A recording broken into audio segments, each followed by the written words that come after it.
Asante. Mimi kwa majina ni Khalid Mzuka, ni mwenyekiti kamati ya maandalizi mashindano ya vyuo na vyuo vikuu, na leo tumewakaribisha washiriki wote katika kategori hasa za talent, katika vipaji, kwa sababu tumekuja na slogan ambayo imepata nguvu na wadau mbalimbali na inasukumwa katika media kubwa ya mainstream clouds. Kwa hiyo hii ni Pesa Talk, wametuletea michongo na burudani.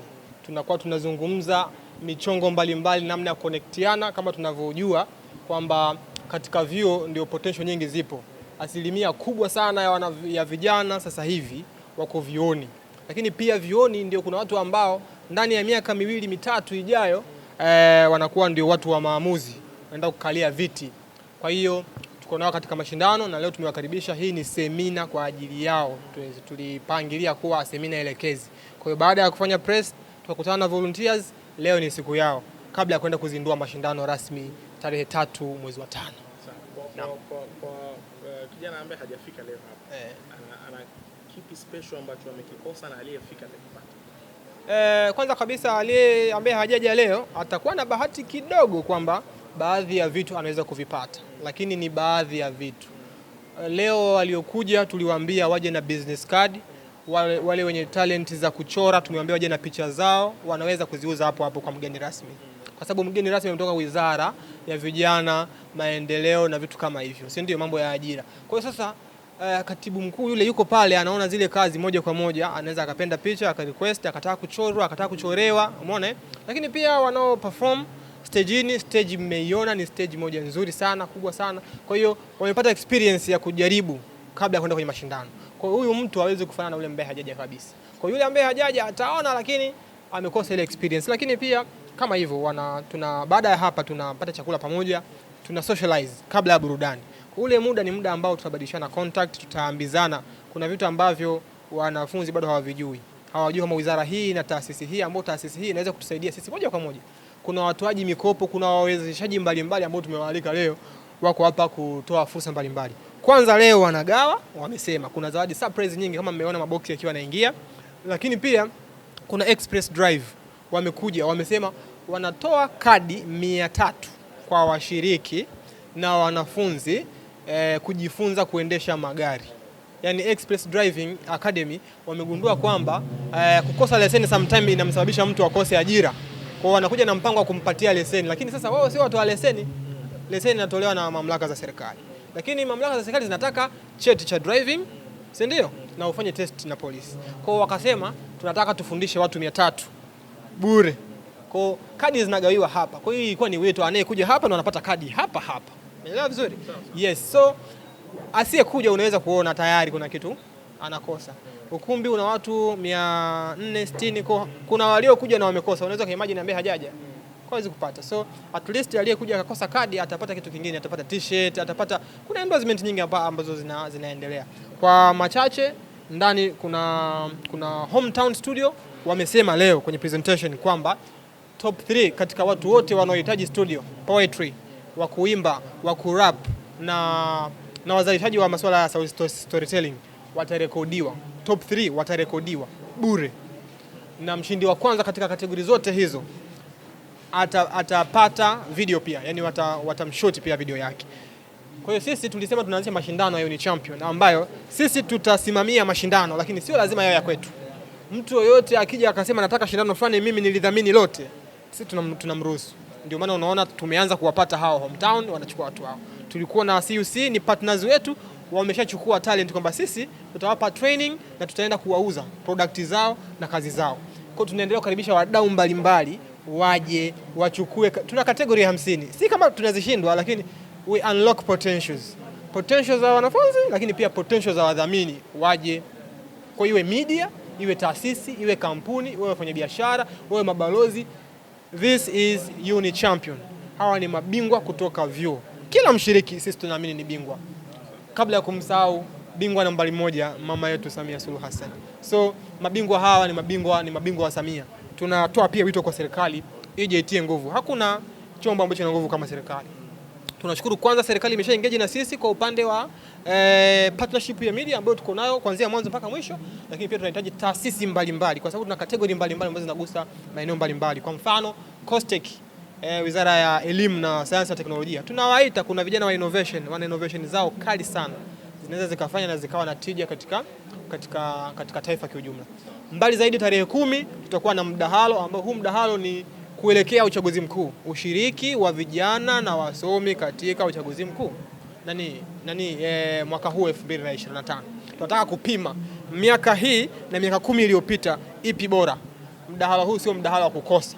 Tunawaalika media na wadau mbalimbali. Tunaamini kwa wadau ambao tunawaalika katika mdahalo huu, mdahalo utatoa dira.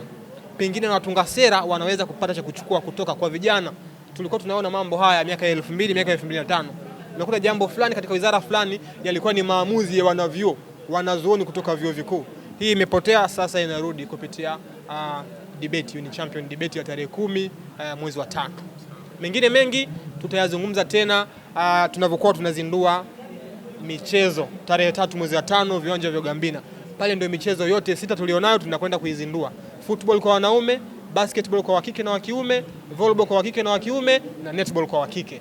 Tunawakaribisha sana, na wizara pia itakuwepo ya michezo. Kwa hiyo karibuni sana waandishi wa habari pia. Asante sana. Naitwa Mengi Ntasimba, natokea Mega Wicare. Mimi ni kwa nafasi yangu ni brand manager wa Mega Wicare. Yes. Ushiriki wenu wa Mega Wicare kwenye event ya leo, mchongo na burudani ikiwa ni sehemu ya kuzungumza kutengeneza mambo kuelekea michuano hii ya Uni Champions ukoje? Sisi ushiriki wetu kwanza kabisa lazima utambue kwamba Mega Wicare sisi ni wadau wakubwa wa matukio ya wanafunzi kwa muda mrefu sasa, na nadhani mpaka sasa hivi tuna mwaka kama wa 3. Kwa ujumla tu niseme kwamba wanafunzi walipo na sisi tupo. Yes, na sisi kwa ujumla tuna programu ambayo inawahusu moja kwa moja wanafunzi, ambayo inahusiana na afya, ambayo inasaidia kuona kwamba ni kwa namna gani wanafunzi wanaweza wakaendelea kubaki na afya na wakaweza kufikia malengo yao ambao wamejiwekea, ikiwa ni pamoja na katika shughuli za kujitafuta kwenye swala la vipaji. Yes. Wanafunzi ambao wanashiriki leo kwenye event hii, na kipi cha kuwaambia hususan kile ambacho Mega Wicare mnafanya? Kwanza moja kabisa kuweza kufikisha malengo yako ulionayo, swala la afya ni swala la muhimu sana. Afya ndio mtaji wa kwanza. Lakini cha pili ni kwamba hii nichukue tu nafasi hii pia kuwaasa Watanzania kwenye swala la vipaji vya watu. Sisi Watanzania tumekuwa na utaratibu ambao siwezi kusema ni mbaya, lakini sio mzuri. Huwa hatunaga ile ya kumpa nguvu, kumpa moyo mtu ambaye anataka kuonyesha kipaji fulani ambacho alichonacho. Yeah. Kwa hiyo na hiyo hali itakuwepo kwa muda mrefu kwa sababu ni utamaduni ambao tumeshajijengea.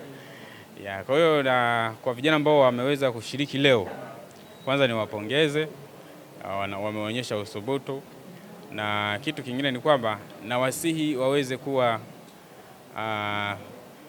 ile tunasemaje, yani mtu unakuwa ni shabiki, wewe mwenyewe unakuwa mshabiki wako.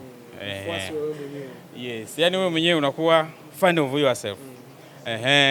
Kwamba wewe mwenyewe uamini kwamba anaweza, sawa, na kile unachokiweza sometimes inafika hatua kweli wewe mwenyewe unakuwa proud of, hata kabla watu hawaja kukupa maua. Watu wengi hawapendi kutoa maua ukiwa bado uko hai, kisha kufa ndo wanataka walete maua yako. Kwa hiyo Watanzania nawaasa kwamba tupende kutoa maua kwa mtu ambaye bado yuko hai, ili aweze kuyanusa bado yuko hai, so akiwa bado anapumua. Na hiyo imekuwa ikivunja moyo sana watu wengi wamekuwa wakipoteza vipaji kwa sababu ya kukosa watu wa kuwapigia makofi. Of course kuna usemi unaosema kwamba ni vigumu kufanya progress. It is very difficult to have progress kama hamna mtu anayepiga makofi hata mmoja.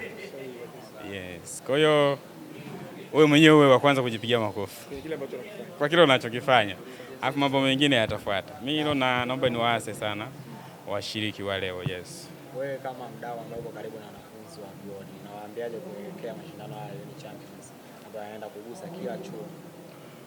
Mimi nawaambia washiriki kwanza, wathubutu kushiriki. Nadhani hapo nyuma pia niliwahi kusema kwamba kushiriki katika matukio mbalimbali ndio njia mojawapo inaweza kufanya kutambua kwamba una kipaji chako kwa kiwango gani, na ni fursa. Alafu fursa haijirudi mara mbili, lakini pia kipaji kinalipa. Tumeshaona, tuna ushahidi mkubwa sana kwenye jamii, watu wenye vipaji ambao wana maisha mazuri kuliko watu ambao wako kwenye sekta rasmi, si ndio? Kwa kipaji kinalipa, na kushiriki au kuthubutu kujaribu ndio njia mojawapo ya kufanya mabadiliko. Kwa kama hauwezi kujaribu, hauwezi kufanya kitu kipya. Na wasiogope kukosea. Kukosea ni njia mojawapo ya kufanya kitu kipya. Lakini kitu kingine ni kwamba pia unajua, mtu anapoonyesha kipaji, ina maana yale ni mawazo.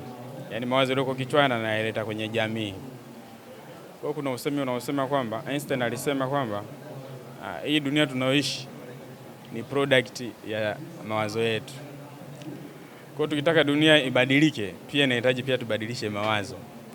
Sasa kama huwezi kuwaruhusu watu au mwenyewe huwezi kujiforce na kwenda kuonyesha mawazo yako ulionayo kichwani, utakuwa kwenye pati ya watu ambao wanataka kubadilisha dunia, na utakuwa umepoteza sana. Na siamini kama kuna mtu anapenda kuona akipoteza.